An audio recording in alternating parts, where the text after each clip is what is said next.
I tried to get it cut this morning. She was shut. It's getting totally out of hand. All right, okay, we're live. Oh, thumbs up. That means we're live. Welcome along to Bangkok ChitChat, and it's a first for us because we're going live. Well, you've done live before with ClipTube Media, you know. But this is the first time we're doing it. Why are we doing it? Well, as a test and to see how it's done for us. Mm-hmm. Anything else? No, I think we're just going to It's like a rabbit in the headlights. I'm fine. All right. Anyway, if you've stumbled upon us because we haven't actually marketed, you know, to the extent that we should to get people aware that we're doing it. So you probably just stumbled upon it and oh, hi. But you can get it on replay. You can get it on replay. So there's a replay. Yeah. So you can watch it as you probably are if it's on replay 10 hours from now. But it was absolutely awful. We're just going to delete it. Oh, there's always that. And from the way it started, that could be the case. Right, so we're going to, the reason why we want to do it is that we can give sort of instant news out as it happens, instead of like 3 or 4 days production or something like that. Yeah, just chat about particular things, just casually. And I actually get your comments. So hands up, what's the first topic? We're going to talk about, well, obviously we'll get the COVID part out of the way. Yeah, we've got the stations, the Hua Lompong train station and the Bang Sue Grand station that has just opened. And is that a good thing or a bad thing? It's mainly good, So let's just start on what's happening in today's Bangkok Post. Basically, we saw that there's 10,019 new COVID cases and 143, they say, more deaths. But when you think about it, a week ago we're at over 14,000. Oh yeah, it's definitely come down because it was 14,000 for days and days. This is per day, by the way. This is not total. Yeah. But what I don't understand is on the deaths. Okay, what's on the death certificate? Can they say he died of COVID-19? No idea. That's the first thing. We'll look it up later. I'm not a doctor. But you know my point. No, I would say they don't. It's from another symptom like pneumonia. Like AIDS. You die of AIDS, but you don't die of AIDS. You die of pneumonia. It's something which comes on afterwards. So the naysayers would say, how do you know they are deaths related to COVID-19? Probably from the symptoms, and they'll do the test. And do they have that virus? So if you had pneumonia anyway, but you caught COVID and you died, they would say if you hadn't had COVID, you may have not died with pneumonia? Absolutely no idea, but with pneumonia you can survive. Yeah. The big thing the big thing I look at now is this long COVID. And what it is for about 6 months to a year, once you've had COVID, you still have symptoms. You're lethargic. You're feeling. Sick.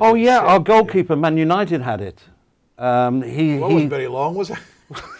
No, one of our goalkeepers got COVID in the summer. Wait a minute. Is this you making excuses for Man United? No, we're playing very well, bro. We're really? Top of the league, so don't go down that way. Because you've got Ronaldo. You've got this Italian sort of... Viva, Ronaldo, viva. No, but the fact is that that's the first time I heard the term long COVID. Right. He'd gone through that 1 week, 2 weeks, 3 weeks, and he's still suffering from it. So. Well, because they say it goes on up to a year, but you don't know what other effects you're going to get from it. But this is the thing, the after effects of actually not having COVID anymore, but having symptoms. Yeah. So when you get this, when they say long COVID, it's basically long-term after effects. Yeah. Okay, big question on everybody's lips that live here, and probably on lips of people that want to come here, is when is Thailand opening? And well, there's a conversation right there. It was the 1st of October, and now it's not. And now the 15th. Yes. And now it's not? I don't know. This is we should discuss this anyway, because they're talking about November 1st. Now. Oh, it's November the 1st now. Right. This is what they're looking at. Yeah. It's like everything else. It's never announced until the day before. But I'm more concerned about even the people here. The fact is that the local tourism is going to support or keep alive tourism initially anyway. I mean, you've got a few thousand, 30, 40,000 people arriving in Phuket, have arrived in Phuket, and now they're expanding. Foreign tourists. Foreign tourists, and the reality is it's not just up to Thailand, it's the UK. I mean, I know people that want to go back to the UK, and I was thinking of going back to the UK to see my mum. Yeah. But so what's the procedure then? If you can leave Thailand to go to the UK? Yes, you can, but you're going to have to go into an appointed ASQ or ASQ, hotel, and it's cost you about £2.5 grand. Same as here, then. UK pounds. Yeah. Okay. So it's a lot of money. For how many days? And then when you come back, you'll probably have to go into quarantine again. So you're talking about a month, effectively, of quarantine. Yeah. I was talking to Chuck, if you're listening. He's probably on replay because he's in the States. Hello, Chuck.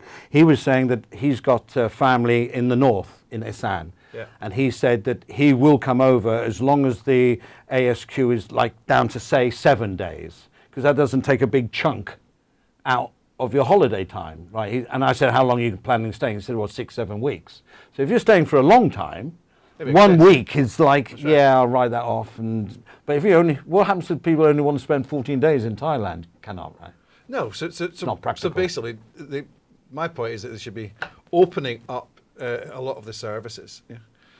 Now that they're aiming at 70% coverage of people to be, I think it's only about 40% in Bangkok just now, I'm not sure, or in Thailand as a whole. But once you get 70%, they're talking about this, mass, herd immunity. Herd immunity. Sorry, yeah, God, we're a lot of cattle. Yeah. We're a lot of cattle. That's how I remember it. So we're herd. Yeah. I got herd. Herd, yeah, we got loads of herds of cows down where I come from, along with the scrumpy apples. Yeah. So when they're looking at that as a reason, but I think they're just going to open up things, whether it's pubs. Well, that's mainly food and beverage is going to open, right? And maybe they do this. If you're double vaccinated, you get in, or do something. But it's domestic. For domestic, but also as a tourist, imagine we're coming to Thailand, great, let's go out for dinner. Oh, yeah, what would you like? A glass of water? Yeah.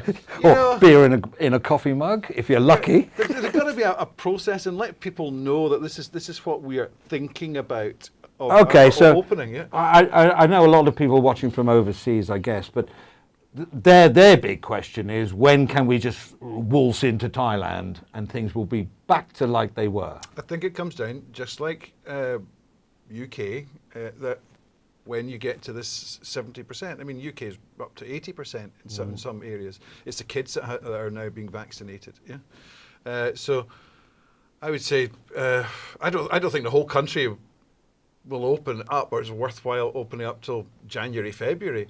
But I think they should be opening up domestically, November 1st. And if people know the risk and they're aware of it, they're not going to go to these places, or they're not going to mix with people that they think are going to be... And wearing masks, I guess. I think they should keep the mask thing in place. Forever? Absolutely. Till when? Till... Because there's always a new flu coming out, a new not variety. Listen, it's going to become a fashion. It already is partly Well, a it fashion. is. Have you seen all the ones with the skull and crossbones and the teeth with the cigarette hanging out? Have you seen those? They're like 3D ones. And you just put it on there. It's like an old man walking down the street with a cigarette. Hey, so you don't wear a mask then, no? I got one on now.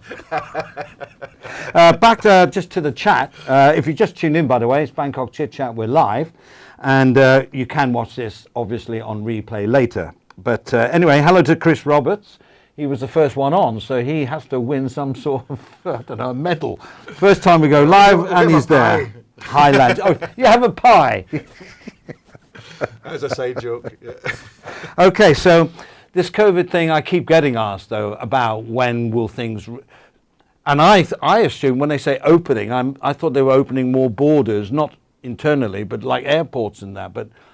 You still have to go through ASQ, right? Although the ASQ now are reporting that their numbers are lower in occupancy, meaning there's no tourists coming at all now, or what? Well, I think it's because from their homeland and the fact that the how long they've got to spend when they go back home, not just when they arrive in Thailand. Yeah. So that's thing that puts people off. Yeah. And then they've got to book the hotels, and then you've got this regulation, that regulation, and then the hassle of going to get the certificate to get it. And they go geez, just go to Spain. Yeah. This guy I mentioned before, Chuck, he was saying the paperwork he had to do. I said, we've interviewed people. Remember that girl we did from the Thai lady from the States to here? All the paperwork, but she got here. It hadn't changed. It's exactly the same. Yeah. It's exactly the same. And I said 3 times out of his hotel room in 10 days or 12 days. And I said 3 times out of his hotel room in 10 days or 12 days. And that was it. He said he was allowed to go to the rooftop for exercise because he paid a little bit more money for his room. Okay. Money talks, bro. Yeah, doesn't it just? Yeah. Okay, hang on. Back to the chat. Olaf Arnold. Hello. I don't know where you're from, Olaf, but thanks for tuning in. Must have found us by accident, but there you go. Olaf, are you living here? Let us know in the chat, or where you're from, because we wanted to work out the time zones as well for when we go live next. Yeah. What is better for people, as long as it's good for me. I ain't doing 1 at 2 o'clock in the morning. Well, let's get rid of this COVID. Oh, let's COVID. Bye-bye. Okay. Next topic. What is the next topic? Oh yeah, Hua Lompong. Now, if you've come to Thailand as a tourist, you've travelled and caught the train, you've probably went to Hua Lompong train station, which is near Chinatown, which is, for me, it's an oldie worldy station, and when you're there, you know you're in a station in Thailand. Yeah. Built when, and go on. All right. So basically, it was the building started in 1910. And then it was finished on the 25th of June in 1916. And it was designed around the Frankfurt Main, I can't even pronounce this, Hoop-da-Bohob-Hof. What? Yeah, I told you to leave that name out. All right, so, it was designed by a guy from Turin, called Mario Tamagno. Yeah. Yeah. So anyway, so what's happening is Bangsu is going to be the main thoroughfare, for passenger trains, and I think they're looking at still using Hua Lompong for some, but it's going to be more. Tourist routes. Yeah, my cue. I've got it on email here somewhere. Hang on. All right. Yes, I mean there's another bigger question that I want to address in a minute, but all right, here we go. Basically, what should they do with it? Yeah. Well, it's that the Transport Ministry is conducting a study to develop Hua Lompong railway station and its adjoining areas for commercial purposes. The ministry said it has a policy to develop the Bang Sue Grand Station, the new one, the new guy on the block, into Thailand's rail system hub, which they say you'll be able to even go to Malaysia and stuff like from there. It'll be the Grand Station. Yeah. Listen to what I'm saying. Get off the computer. Anyway, so progression. Or is it culture loss? And this is my argument, and we can actually go further and not even talk about stations. The Hua Lompong station is old and probably less efficient compared to the brand new Bang Sue Grand Station, which is comparable to any large one in any major city around the world. But when you're in Hua Lompong, we were there, we did a show from there. Right? If you're on holiday and you're not like a businessman trying to get from A to B quickly, you sit there and you absorb the atmosphere. Absolutely, yeah. And you go it's to a beautiful the building. And you're going to get a picture later on with the new one, the Grand Station. It looks from the outside at night a bit like Suvarnabhumi Airport because they've got all the blue, the in-color lighting, and I'm sure it's efficient, and I'm sure it's lovely. And I'm sure if you're in there, you could be anywhere in any station around the world, to be honest. They may have a bit of Thai tapestries on the wall or something, but.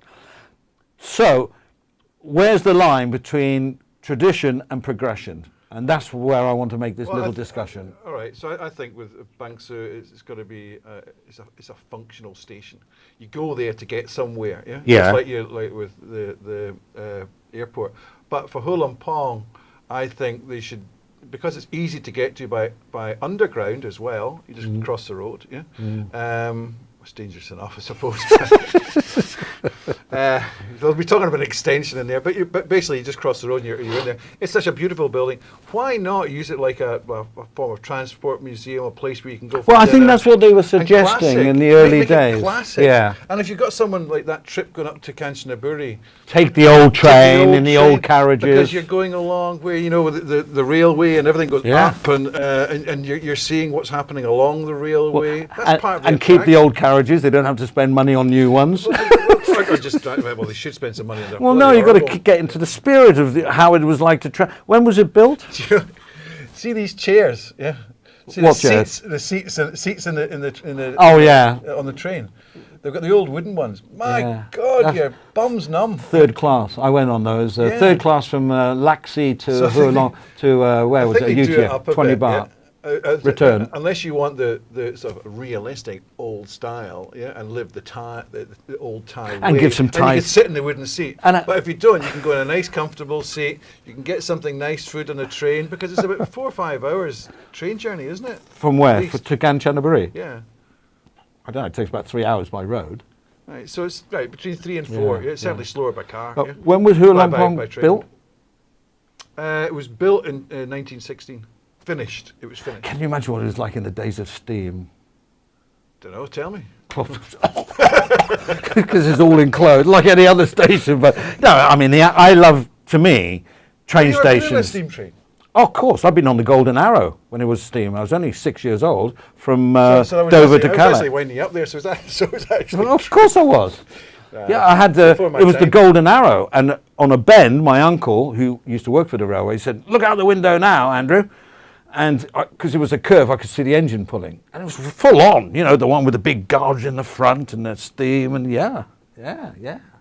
Oh, so all right. So you see people off at these stations, you can't see them because there's all this steam and I've smoke. never been in a steam engine. Well, you're not much younger than I am. What are you trying to quite a portray? bit younger here? than you, No, you're excuse trying me. to portray this all the time. No, I've never been in one. Yeah, but I've seen them. Yeah, but they're stationary, like a museum. Well, and all sorts of I've stuff. only been on one commercially, and I was 7 years old. Right. Okay. And it was the Golden Arrow, which is a very famous train. That, Very famous. I've never heard of it. Never heard of the Golden Arrow. You see, these Was it youngsters. the Flying Scotsman is the one I remember. Of course. I wonder why. Yeah, of course. Yeah. And you used to have the flags on in the front, and it's great steam. Anyway, let's move on. So this progression or tradition is what I wanted to debate just for a couple of minutes. And I'm sure maybe if you can leave in the comments below, or you can get on the live chat now. By the way, Chuck says hello. Hi, chap. I said we'd get around. He's live. My goodness me. What time is it there, bro? And also, Ollie is here as well. So I'd like to say hello to Ollie. What were we doing? You see, we've got to learn how to do this, how to multitask. All right, I'm hopeless at there's multitasking. I think there's a distinction between Bangsu and Yeah. Hua Lamphong because just Oh, because what they okay. are. Let's take another comparison then. Don Mueang Airport, like it was when it was full on the main airport, to Suvarnabhumi. Which one's better? Suvarnabhumi. Yeah, I agree. And I But feel... they're different. I mean, Well, yeah, but they're different because Don Mueang was Different like location. old, yeah, but it was completely different in the sense it was old. So you can get to Suvarnabhumi by Through sorry. through the underground. Yeah, Yeah, but, but you can't get to Don Mueang yet. But that's going to be opening up within. Well, the next you 6 can months. now. It's there. Oh, you can. Yeah, it goes right past my house to Don Mueang. All right, so you can get the SkyTrain there. You have noticed the one at the end of your soy now, have you? Yeah, I know, but it's not open. Yeah. It's open to Laxi. No, it goes on about 4 more stations. It goes to Don Mueang, yeah, for sure. All right, so you can now travel. God, see, I either go in my motorbike or I go in my car. I just don't. I just don't travel. Go on. Yeah, you can go through. My neighbour keeps telling me, because he's always using them to go here, there and everywhere. Great. You can go 3 or 4 stations past Laxi. Right. And that's at the by. All right, so now, yeah. now they're basically equal. You can get easily accessible. But Oh, yeah. before getting to Don Mueang was still a pain. Yeah, but throw a spanner in the works.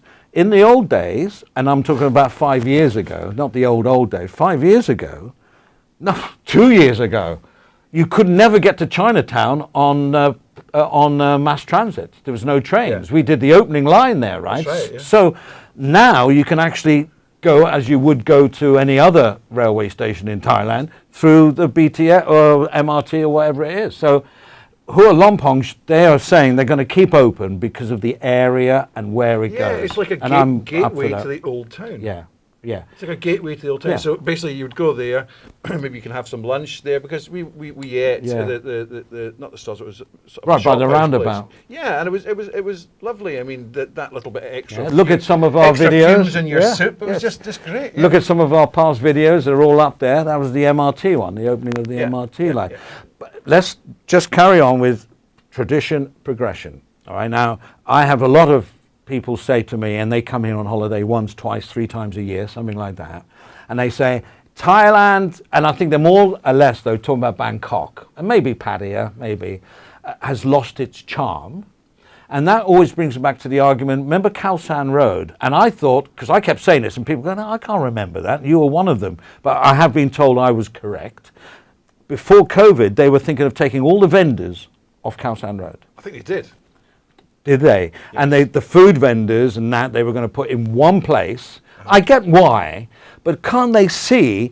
And everyone loves those stalls. The food, the street food was great. You're walking along, you go for stop, have a beer, or you stop and have some chicken, grilled chicken or whatever, pad thai. And that was the charm of the city. Of Khao San Road. Yeah. Now, some of the plans was going to make it a thoroughfare and make it easy to go and walk. Like a walking street. Yeah, like a thing. Which it was. It was. But I like that without the vendors. No, right. no, So no. what they're looking at doing, and part of the reason they did this clear out of street vendors, because I remember they just won the award. Thailand, Bangkok won the award. Correct. For best street food in Asia. Yeah, or and then something. they cleared them all yeah, up. and then the next day, all go. But the issue was that the collection of rubbish, and also it was totally mismanaged. Yeah, so there was basically the food would be affected. Yeah, because they weren't cleaning, they weren't wearing hats, they weren't doing this. Some people were just. Like everything in Thailand, oops, sorry, I made a mistake, now we'll fix it. Yeah, so they were going through that, and they said, that's enough, yeah? Because there was rats around, because they were taking the food. For eating? Yeah, well, that as well, yeah. so they cleared it out, but what they're going to, and I think it's going to be come back, but it's going to be better managed, yeah? Yeah. So what they're going to do, I made a mistake, now we'll fix it. Yeah, so they were going through that, and because there was rats around, because they were taking the food. For eating? Yeah, well, that as well. Yeah. so they cleared it out, but what they're going to, and I think it's going to be come back, but it's going to be better managed. Yeah. Yeah. So what they're going to do in Khao San is they're going to manage that. They're going to open up because they realise that's one of the attractions. Yeah. This is going to be better managed because people just walking in, blocking the streets. I love care. Yeah, but you see, that's what. Let's check before it zooms past me. You see, that's probably the attraction. Well, on the chat, Kenneth Tottenham Hotspur. Hello from Stavanger, and that's Norway. And Ken, I have spoken to him in the past. Nice to see you on here, mate. Thanks. Do you guys think Thailand will be open for tourists without ASQ by June? He's booked his ticket. I know that. By June next year, can Ken come to Thailand without ASQ? What do you think? I think yes, he will, because he'll be double vaccinated, and he'll probably by that time have 3 or 4 extra boosters. Yeah. All right. I think, but it will. I think there is going to be a movement towards some form of passport. Okay, and Ken, I think you're safe on that as well. But you know, what do we know? The whole idea of this show is trying to give a non-biased, agenda-free take on the news. So this is only what we think. It also depends on Norway. You know, well, that's true, Ken. What's the restriction that you've got? Yeah. And Chuck has also said here, each airport serves different routes, so you can't really compare. That's true. But I was just comparing Dong Mueang, which was falling down, compared with Suvarnabhumi, much easier. There is some overlaps though between Suvarnabhumi and Don Mueang. Not all. You can get like Air Asia flying down to Singapore, but you can also fly down to Singapore from Suvarnabhumi. Yes, you can. And Thai Airways normally, Bangkok Airways doesn't fly from Dong Mueang. It flies from So point taken there, Chuck. And I live right by Dong Mueang, and I know there's no planes taking off from anything. There used to be at least 9 or 10 a day. Now there's 1 if we're lucky. All right. So there's no much interprovincial travel by air at the moment. And that's slowly opening up, because they're talking about getting flights from Singapore and Malaysia direct into Krabi.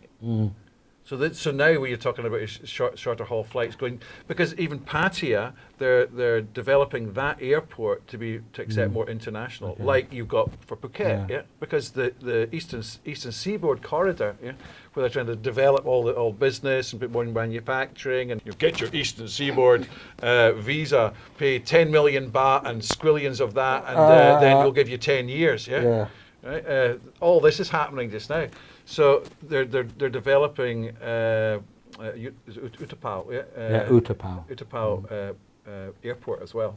Things are really opening. I think there's some. Well, we're veering away, different though. benefits of COVID. We're veering away from, and I keep getting told this, oh, Bangkok's not the same. I used to like to walk down. Oh, tourist. I mean, I don't mean that disrespectfully, but they're on holiday. It's not quite the same as it was 20 years ago. Well, I think for Bangkok, if you're living here, the progression is wanted because it helps the people. But for the tourists, I think you have to maybe just go outside of Sukhumvit and Siloms, and if you're thinking of the Bangkok area, in the suburbs, there's still a lot of traditional stuff going on. There's still tuk-tuks and there's still street vendors. Yeah, I mean, if you go down to Klong Toi Market, for example, you'll see loads of tuk-tuks taking the vegetables and chickens that have just had their heads chopped off and taking them to restaurants. Yeah, and lots of slum dwellers as well. Yeah, you see all that. Slums, there's still huge slums here. Yeah. But one thing I've noticed, and we were discussing the other day, it's amazing how many Mercedes and big cars and big trucks are sitting outside the slums.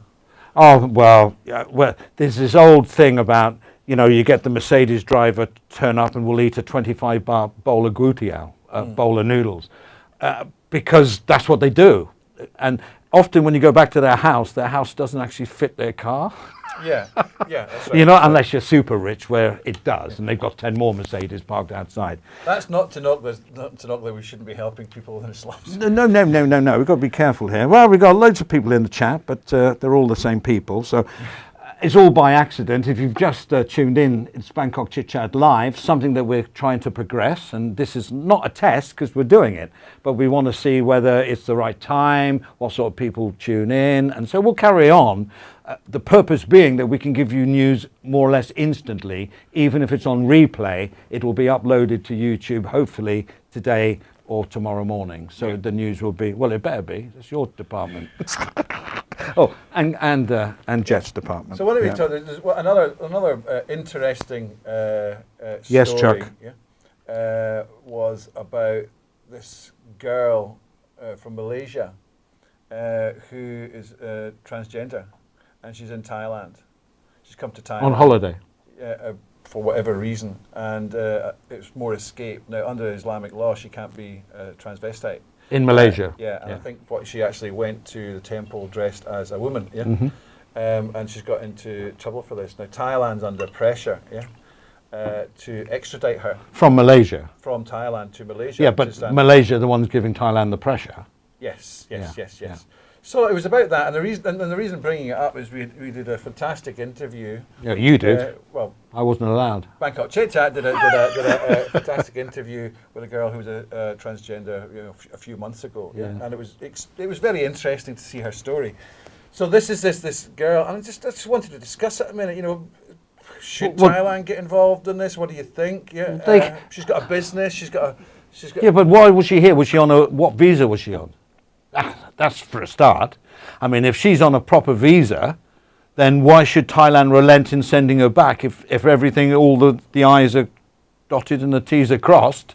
She's legally in Thailand to do what she wants. Well, bloody Malaysia. She's been charged with immigration-related offences, including illegal entry into Thailand. Oh, well, there you go then. Released on bail of about 66,000 baht. Yeah. Well, she should be shoved off home then. She was also instructed to report to immigration officials every 2 weeks. No, well, the issue is that if you send her back to Malaysia, she'll be prosecuted under Sharia law. Which is pretty severe, I would think. We don't know exactly what that. Well, I don't know exactly what that would entail, because a Sharia court would decide that. I get it. Yeah, so should Thailand and the basis should be classed as a refugee? She thinks she's trying to apply for asylum in Thailand? Yeah. Well, I think the question here is because she's transgender, that clouds the issue because of the morality side of it. But if you take that out of the argument and you say she's a dissident, all right, or he's a dissident and coming here for political asylum, should Thailand send him back or her back? I don't think we'd see where the transgender, because if they're a dissident, they're going to get into trouble when they get back anyway, aren't they? Well, if they go back, maybe if she feels she can't go back. No, I'm talking about someone that's not a transgender, but did exactly what he or she did, but they're, say, a dissident, or they belong to some sort of social group that's not accepted in Malaysia or whatever, would the same argument apply, or are you getting your knickers in a twist because she's transgender? No, I'm not getting my knickers in a twist at all. I think it's up to Thailand under international law as well. Yeah, but she broke the law by coming here. Yes, I know, but you could turn around and say, did she break the law on the basis of she was here and she overstayed her visa, or did she come here to escape? Yeah.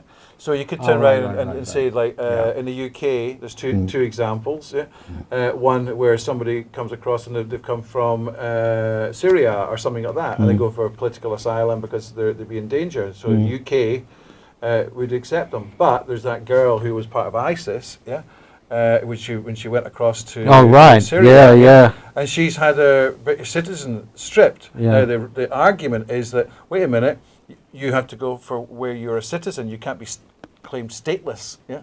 So now this girl is. They say, well, you can get your citizenship through your Bangladesh relationship. Yeah. So there's this big debate. Yeah, saying, well, so they basically cancelled her. Yeah. From having any British citizenship. Well, have you seen the documentaries between the people from North Korea getting out, which is really difficult, and they're getting to South Korea and everything else? They're accepted with open arms. Yeah, that's. But they're running from a regime. Right. So that's my. So it comes down to the country's policy. It's about the punishment that they will face back in their country if they're sent back. Yeah. Not to do with the transgender. That affected the punishment back at home as would a dissident or revolutionary so are you or whatever. prepared to send them back knowing they're going to be in question. What's the name of the lady concerned? So we could follow the story maybe in future. Yeah, it's a big headliner. Yeah. Yeah. Oh, sorry. Don't worry. Nice picture. Is that him? Her? Yeah. Okay, lovely. I reckon she should stay. Okay. So her name is, his male name is Mohammed Sajjad Kamaruz Zaman, yeah? Well, we'll write it on the description. By authorities of our home is trying to claim political asylum. I'd be interested to see what people's thoughts are. I wasn't being flippant. Yeah. But what I was trying to say is, I don't want the focus on her just being a trans. She could be, as I say, a revolutionary, a dissident. Should we send people back from Thailand to face the music in their country because they, in their country, did something wrong? If it was an illegal act, yeah. Like a murder or something. Like a murder or something. Recognised internationally for whatever agreement the country signed up for. Yeah, they'd be following that. That's their excuse. Yeah. Okay. But what I'm saying is it could actually cause political tensions. Yeah. Oh yeah. Between Thailand and wherever it is. Yeah. What are you doing? Come on down. You've got your pajamas on. All right, so I think we're going to close it now because the idea of this one was to more or less test any technical problems we may have arisen, looking at the chat, working out moderators and things like that. So we plan to do it more and more, and is always available a few hours after the live broadcast, hopefully a few hours news items. That it'll be up, hopefully, maybe the same day. I have to hold a lot of this. And there's you going on about, I don't want them to see my microphone now, talk about making it up with a bit of elastoplast. This is the way we roll. No, but, so what I'm saying is hopefully we can get it up the same day or at least tomorrow morning. Yeah, I know. Now you've disgraced yourself. Tomorrow morning you can watch it on replay. So that's it. I'd like to thank Chuck, who says he's finishing off with go to Isan to see real Thailand, and Jeff Constantine, glitching hard. Oh, what is glitching? Is that a technical term? We're glitching hard. Okay, Jeff, we'll look into that. Thanks for your comment, mate. We'll try and rectify that. As I say, it's our first one. We plan to do at least one a week, if not two, maybe three, depending on you guys, whether you want it, and time zones and everything else. So now you're back. No, can they hear you? I'm micless, yeah. Oh, you're micless at the moment. Do you want to share mine? Okay. Okay, yeah, let's not, yeah. Okay, it's nice and visible there. Anyway, that's one of the technical things that we'll try and work out. Have you got anything else to close on? No. I got my clothes on, yeah. Anyway. No, I We were don't going to finish actually. off with something humorous, but you did it. We'd love to hear you. I'd love to hear your comments. Yeah. Other than this part with the mic. Yeah. All right. Jeff says, by the way, no worries, you'll get it. So Yeah, thanks, mate. Thanks, yeah. Go on. Okay, so listen, thanks very much. If there's any particular items you'd like us to discuss, Yeah. obviously COVID's the regular one we're totally bored of, but obviously we need to know what's going on. But if there's anything in the news or whatever we can chat about, please let us know. And you know where you're from, and is the time zone good? We do have the replay thing, which is like, maybe in America it's just completely impossible to watch us, and in England now it's only like 5 a.m. Yeah. But I think Australia will is be a wake-up call for them. Australia over. And I'm definitely not going to be doing this at 2 o'clock in the morning. But we'll try and work out a compromise, and we've still got our shows going up anyway. Yeah. So thanks for watching. If you're new and you'd like to subscribe to the channel, that would be great. Liking does help as well, and a sharing thing tells other people it is marketing for us. So we'd appreciate that as well. Until the next time, I can't wait to say this. Bangkok ChitChat Live, signing out. See you later.